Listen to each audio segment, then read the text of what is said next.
ನಮಸ್ಕಾರ ವೀಕ್ಷಕರೇ, ಆನ್ಲೈನ್ ಟಿವಿಗೆ ಸ್ವಾಗತ. ನಾನು ನಿಮ್ಮ ಎನ್ಕೆ.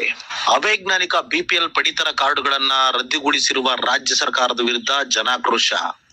ಇಂದು ಸ್ಲಂ ಜನಾಂದೋಲನ ಕರ್ನಾಟಕ ಮತ್ತು ತುಮಕೂರು ಜಿಲ್ಲಾ ಕೊಳಗೆ ನಿವಾಸಿಗಳ ಹಿತರಕ್ಷಣಾ ಸಮಿತಿ ವತಿಯಿಂದ ರಾಜ್ಯ ಮತ್ತು ಕೇಂದ್ರದ ಅವೈಜ್ಞಾನಿಕ ಬಿಪಿಎಲ್ ಪಡಿತರ ಕಾರ್ಡುಗಳ ರದ್ದತಿ ಖಂಡಿಸಿ ತುಮಕೂರು ಜಿಲ್ಲಾಧಿಕಾರಿಗಳ ಕಚೇರಿ ಎದುರು ಪ್ರತಿಭಟನೆ ನಡೆಸಿ ಮುಖ್ಯಮಂತ್ರಿ ಸಿದ್ದರಾಮಯ್ಯ ಹಾಗೂ ಆಹಾರ ಸಚಿವರಿಗೆ ಜಿಲ್ಲಾಧಿಕಾರಿಗಳ ಮುಖಾಂತರ ಮನವಿ ಸಲ್ಲಿಸಲಾಯಿತು. ಬಿಪಿಎಲ್ ಕಾರ್ಡ್ಗೆ ನಿಗದಿಗೊಳಿಸಿರುವ ಆದಾಯ ಪ್ರಮಾಣವನ್ನು ಪುನರ್ ಅವಲೋಕಿಸಿ ಎ ನರಸಿಂಹಮೂರ್ತಿ.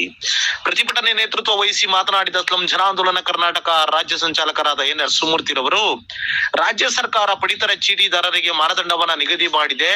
ಇದು ಬಡಜನ ವಿರೋಧಿ ನೀತಿಯಾಗಿದ್ದು, ಇಂದಿನ ಸರ್ಕಾರಗಳು ನೀತಿ ಆಯೋಗದ ಆದೇಶದಂತೆ ರಾಜ್ಯ ಸರ್ಕಾರ ನಡೆಯುತ್ತಿರುವುದನ್ನ ನೋಡುತ್ತಿದ್ದೇವೆ.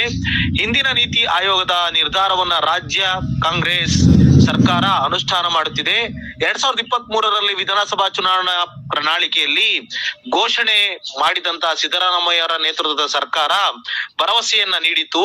ಅದರ ಪ್ರಕಾರ ಅನ್ನಭಾಗ್ಯ ಯೋಜನೆಯನ್ನ ನೀಡುತ್ತೇವೆ ಎಂದು ಗ್ಯಾರಂಟಿ ನೀಡಿತು. ಅದರ ಪ್ರಕಾರ ಅನ್ನಭಾಗ್ಯ ಯೋಜನೆ ಅನುಷ್ಠಾನಗೊಳಿಸಲಾಗಿದೆ.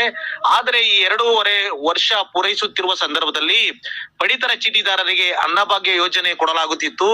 ಈ ಅನ್ನಭಾಗ್ಯ ಯೋಜನೆಯನ್ನ ರದ್ದು ಮಾಡುವಂತ ಕೆಲಸವನ್ನ, ಅವೈಜ್ಞಾನಿಕ ಮಾನದಂಡವನ್ನ 1,20,000 ಆದಾಯ ಗಳಿಕೆ, IT return, PAN card link ಆಗಿರುವಂತ ಕುಟುಂಬಗಳನ್ನ ಬಿಪಿಎಲ್ ನಿಂದ ಎಪಿಎಲ್ ಗೆ ಉನ್ನತೀಕರಿಸುವಂತ ಅವೈಜ್ಞಾನಿಕವಾಗಿರುವಂತ ಸ್ಪಷ್ಟ ತೀರ್ಮಾನಕ್ಕೆ ಬಂದಿರುವುದು ಖಂಡನೀಯವಾಗಿದೆ ಎಂದು ನುಡಿದರು.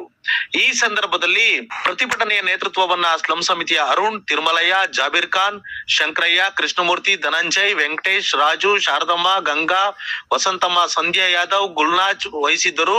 ಕೋಡಿಹಳ್ಳ ಶಾಖೆಯ ಗೋವಿಂದರಾಜ್, ವೆಂಕಟೇಶ್, ಮಾರಿಯಮ್ಮ ನಗರದ ಕೃಷ್ಣ, ಮಾಧವನ್, ಅರ್ಜುನ್, ಎಸ್ಎನ್ ಪಾಳ್ಯದ ಹನುಮಕ್ಕ, ಭಾರತಿ ನಗರದ ಕೆಂಪಣ್ಣ, ಮಾಣಿಕ್ಯಮ್ಮ, ಮರಳೂರು ದಿನ್ನೆಯ ಮುಬಾರಕ್, ಹಬೀಬ್ ಉನ್ನಿಸಾ, ಇಸ್ಮಾಯಿಲ್ ನಗರದ ಮುತ್ತುರಾಜು, ಸಂತು ಹಾಗೂ ನಿವೇಶನ ಹೋರಾಟ ಸಮಿತಿಯ ಶಂಕರ್, ಗಂಗಾ, ಹನುಮಕ್ಕ, ಶೆಟ್ಟಳಮ್ಮ ಮುಂತಾದವರು ಹಾಜರಿದ್ದರು. ವರದಿ ಆನ್ಲೈನ್ ಟಿವಿ.